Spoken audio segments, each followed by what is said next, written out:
한국 고대 명상. 한국 고대 명상과 협류에도. 협류지도는 한국 고대 명상, 선도의 옛 이름으로 민족의 생성과 더불어 시작된 우리 민족 고유의 심신수련법이다. 흔히 단자노흡으로 불리는 한국 고대 명상, 선도는 하복부의 복식호흡과 비슷하지만 마음을 집중하는 것으로 먹이로 삼는다. 마음 공부, 몸 공부, 기 공부로 인성을 정화시켜 대외적으로는 홍익인간 제세이화의 건국이념을 만방에 전파하고 내적으로는 불로불사의 신선의 도를 깨칠 수 있음이 면면이 전해 내려오고 있다.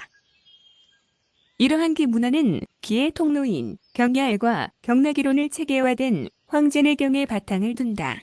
황제내경은 황제와 6명의 의사들의 대화록으로 중국 고대 의서로 전해지고 있다. 하지만 한국 고대사에서는 황제 내문경에서 중국 황제에게 전해진 서적으로 알려져 있다. 이러한 이야기 동양에서는 만고불변의 진리로 인정되어 오늘날의 서양의학과 함께 나란히 쌍벽을 이루고 있다.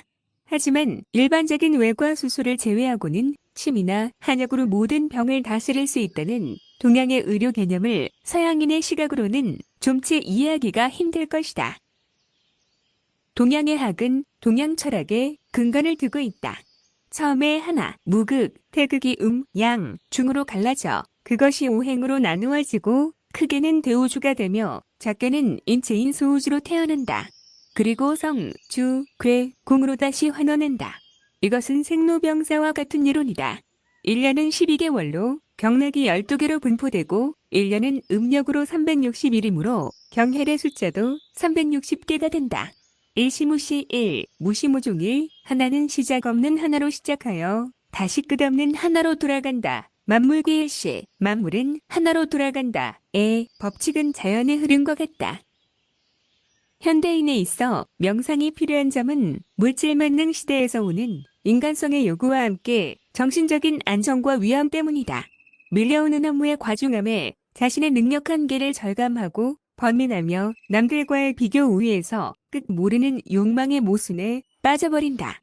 남보다 더 많은 연봉, 더 크고 화려한 아파트, 더 공부 잘하는 내 자식, 이 모든 것에서 자유로울 수 있는 뛰어난 능력은 어디에 없을까? 능력 부진의 한계에 부딪힐 때마다 욕망의 올가미는 더욱 쥐어들고 멀고 먼 자유인에 대한 갈망만 더 애절해진다. 이러한 일상 속의 불안과 번민, 공포는 손길을 일으켜 육신을 병들게 하고 나아가 정신적인 허탈과 공허를 일으킨다. 이런 번뇌의 무진 바람과 성난 파도를 잠재우려면 조용한 침묵과 함께 깊은 명상의 시간이 필요하다. 명상 수행을 통하여 분노와 탐욕과 어리석음의 삼독을 쉬게 한다. 그런 후 청정한 계율을 지니고 선정에 들면 마음에 걸림이 없는 자유와 지혜를 얻을 수 있을 것이다. 불경의 삼독, 탐진치와 삼학, 개정해는 수행자들의 지침서다.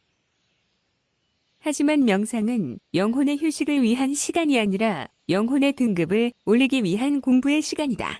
불가에서 참선하는 것을 공부한다고 말하는 것은 지식을 얻기 위한 학교 공부나 다름없음을 설명하고 있다. 사실은 그 이상이다. 계를 지켜 선정에 들면 진리의 근원인 지혜가 나타나 영혼의 청정뿐 아니라 위대한 실체의 본성을 만날 수 있다. 부처는 일찍이 구리성 북쪽의 한 나무 아래에 머무르면서 다음과 같이 말하였다. 이것이 장화 환경을 이루고 있다. 너희들은 마땅히 계를 지니고 선정을 생각하며 지혜를 깨달아라. 이 세 가지를 잘 지키는 사람은 덕망이 높고 명예가 더 날리게 될 것이다.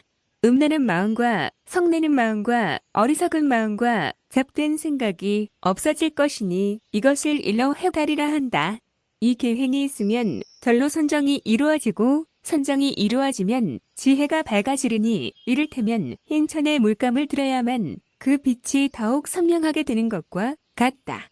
이 세 가지 마음이 있으면 도를 어렵지 않게 얻을 것이다. 그리고 일심된 마음으로 부지런히 닦으면 이 생을 마친 후에는 청정한 곳으로 들어갈 것이다. 만약 계, 정, 해의 삼행을 갖추지 못하면 결코 윤회에서 벗어나기 어려울 것이다. 그러나 이 세 가지를 갖추면 마음이 저절로 열려 문득 천상, 인간, 지옥, 아귀, 축생들의 세상을 보게 되고 온갖 중생을 생각하는 것도 알게 될 것이다. 이것은 마치 신의 물이 맑아야 그 밑에 모래와 돌, 자갈들의 모양을 환히 들여다 볼 수 있는 것과 같다. 깨달은 사람은 마음이 밝음으로 보고자 하는 것이 다 드러난다. 돌을 얻으려면 먼저 그 마음을 깨끗이 해야 한다. 마치 물이 흐르면 그 속이 보이지 않는 이치와 같다. 부처의 마음법을 증득하기 위해서는 계율을 지키고 선정에 들어야 한다. 먼저 정신을 집중해야 하며 그러면 의식 앞에 등장하는 관법을 완성해야 한다. 그러나 이것들도 완전하다고 보장할 수가 없다. 지혜란 정법이 완성된 수행자만이 가지는 무위의 법력이기 때문이다. 의식을 이용하는 기술연이든 또 자기 최면에 일심이든 간에 오랜 시간 집중하면 에너지를 만들어서 초능력을 구사할 수 있다. 그러나 이것은 10년계의 영적인 힘으로 무속의 에너지이다. 지금 당장은 영험하고 위대하게 보일지언정 결국은 무당의 에너지일 따름이다. 완전은 완성된 것이 아니다. 자연에 있는 그대로의 모습이 완성이다. 대자연은 그들의 속삭임과 흐름을 묘한 촉감과 묘한 작용으로 대변한다. 마치 어둠의 밤이 지나면 새벽의 영향이 오듯 반드시 묘촉과 묘용만 나야만 비로소 정도의 무심임을 안심할 수 있다.